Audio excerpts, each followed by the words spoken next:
When tens of millions of fans tune into the Super Bowl, they will not see this, the End Racism slogan and the back of the end zone. Instead, one end zone will say, choose love, and the other says, it takes all of us. The league explains that the change is about capturing the moment of time in the country and nodding to the turbulent past few weeks of fires, plane crashes, and tragedy. They don't mention, though, the VIP who is going to be attending the big game, and that is Donald Trump. Trump has made erasing every trace of DEI initiatives a focal point of his first few weeks in office, but that is something that the NFL, for its part, says it will not do.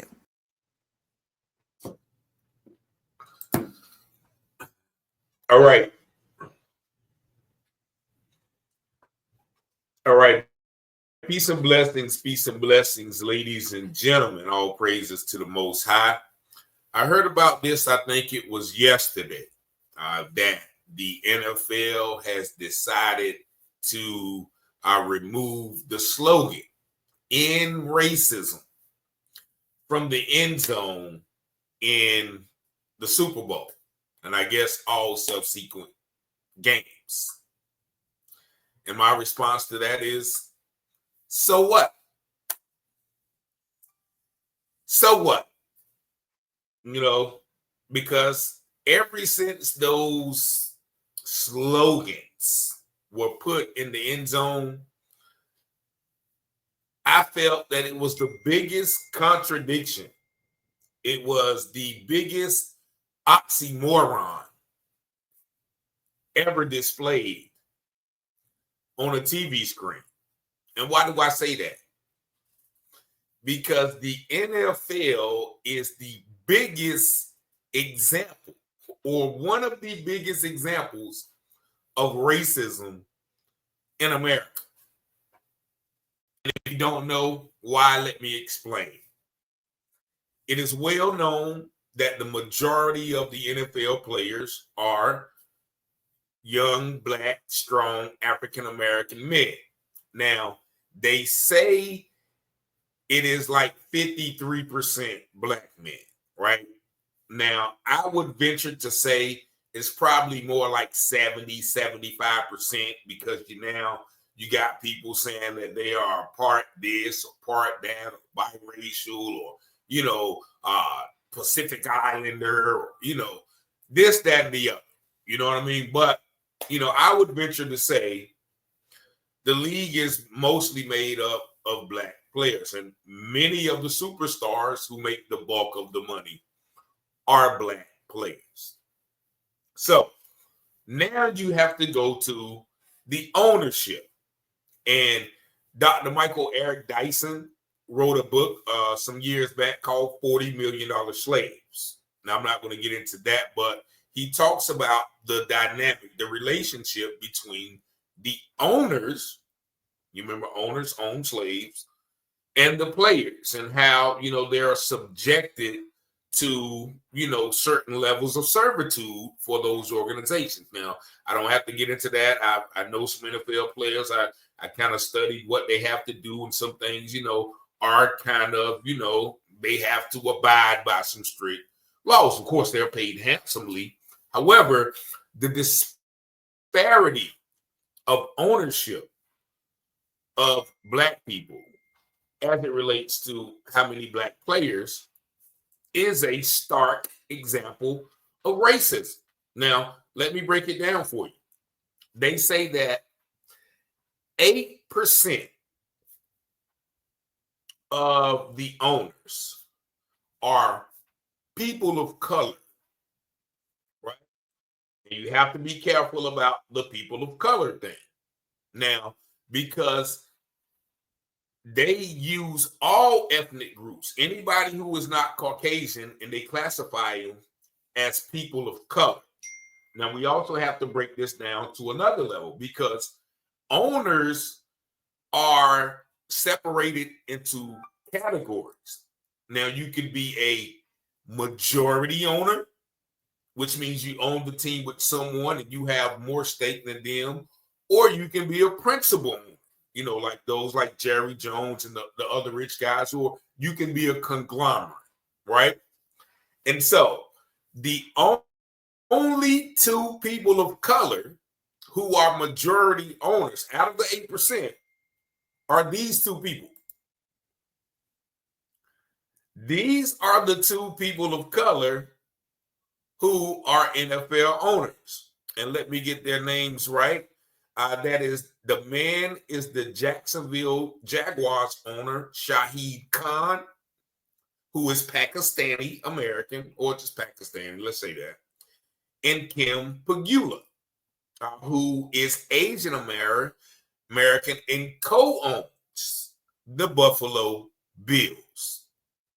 And so when they say people of color, they're not necessarily talking about people who look like me.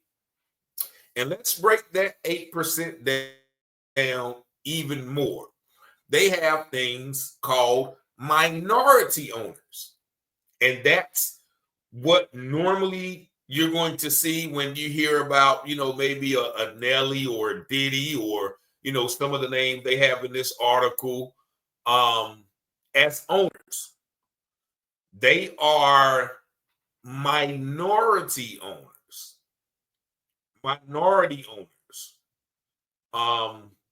And they own like a small percent of the team. And so when that breaks down, it's not even comparison of the 92% of white owners, because they're saying people of color. So you have to automatically assume the other 92% of the minority owners, majority owners, co-owners, and principal owners are white. And so what does that say? And they even have, I think, when you want to buy those teams, if I'm not mistaken, you have to be approved by the other owners, which are majority what? White. And I've heard stories of people trying to buy teams and they have been blocked from buying those teams by the other owners who are majority white. And what is that? That is the clear definition of racism. Racism is not just some white person calling me the N-word. Racism is the ability to deny another person the advancement in society. And so the NFL is rife with racism at the top.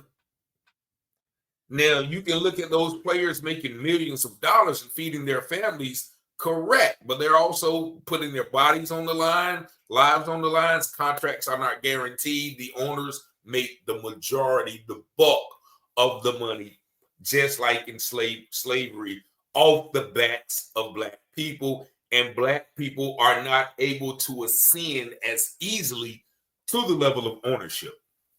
And so the fact that they would just place that in the end zone is a slap in the face, when the NFL is a perfect example of racism. So I don't have any problem with them removing it, because simply stating race in racism is not going to end racism. You have to literally end racism, like take action, dismantle the nationwide or the global wide system of racism, white supremacy, to end racism. So all of that, end racism. I think another one was stop hate, and whatever the case may be. Just writing it on the field does nothing for me. Because if you study the history of the NFL, even with Black coaches, if you notice, Black coaches, they get 1, maybe 2 years. And if they don't win the Super Bowl that year, they're out of there. The Kansas Chief offensive coordinator, Eric Bieniemy, who led them to 3 Super Bowls, never got a head coaching job.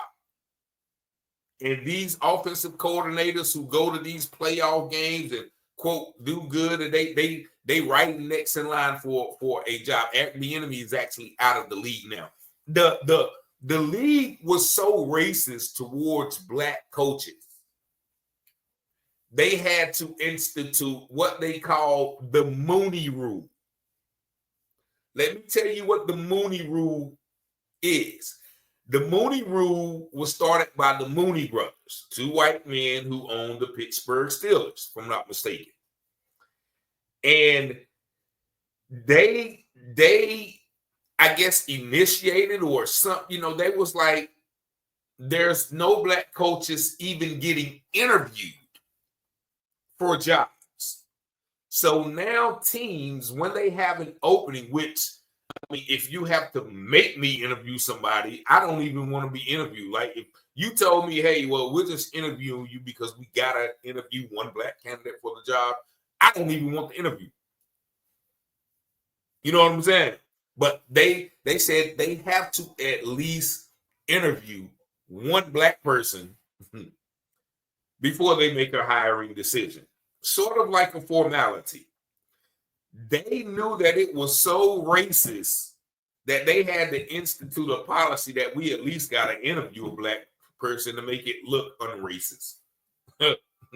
And so if that is not the definition of racism, you can keep that in racism slogan out of the end zone, because that is not how racism is ended. And I want to play this clip by Malcolm X, because he eloquents it perfectly. He perfectly eloquently articulates it in this 1 minute clip. I'm gonna play it. I hope it's kind of grainy, it's kind of old, but I hope you guys can hear what he's saying. As a Muslim, I'm against every form of racism, not only as a Muslim, as a human being. I'm against every form of racism and segregation, and will unite with anybody who is genuinely involved in a struggle against racism and discrimination. But I don't go for these mediocre efforts, these pronouncements, and then mediocre efforts against racism and discrimination. We don't want to get involved. He said, I'm for anybody who wants to struggle against racism, but I'm not for any of these mediocre efforts or these mediocre propaganda, to get in. I'm not even getting involved in that. Those mediocre efforts. That writing in racism on the end zone of a racist organization does nothing to end racism. That's a symbolic gesture. And we are oftentimes placated. We're pacified with those symbolic gestures. So yeah, we're going to paint a mural here. We're going to give honor to this, but that doesn't do anything to stop the systemic racism. And just listen to the end of what he says real quick. In that, I think that racism is a crime, that it's criminal, and that our people in this country are the chief victims of that crime. And as far as I'm concerned, when a racist comes to practices racism against me, I intend to fight him, not nonviolently. I think that I am justified, and any black man is justified in fighting in any means necessary, by any means necessary, against anyone who comes to inflict him with any kind of brutal harm whatsoever. And I think that kind of thinking is increasing among our people in this country, whether people want to hear it or not. You can give out all the peace prizes on earth. That's not going to make the people who aren't at peace be at peace. Okay. And you hear the last part he said. He said you can give out all the peace prizes on earth. And I think he was taking a shot at Martin Luther King there. That was before, they had their comeuppance or the comeuppance. But he said you can give out all the peace prizes on earth. That's not going to make the people who aren't at peace be at peace. And you can write down all the end racism slogans, paint all the murals, give out all of the awards. That is not going to dismantle this system that the NFL is a perfect example of. And so I don't, know why people are out, outraged or, whatever. And, the lady mentioned Trump coming to the game, and they are, saying that it is his doing.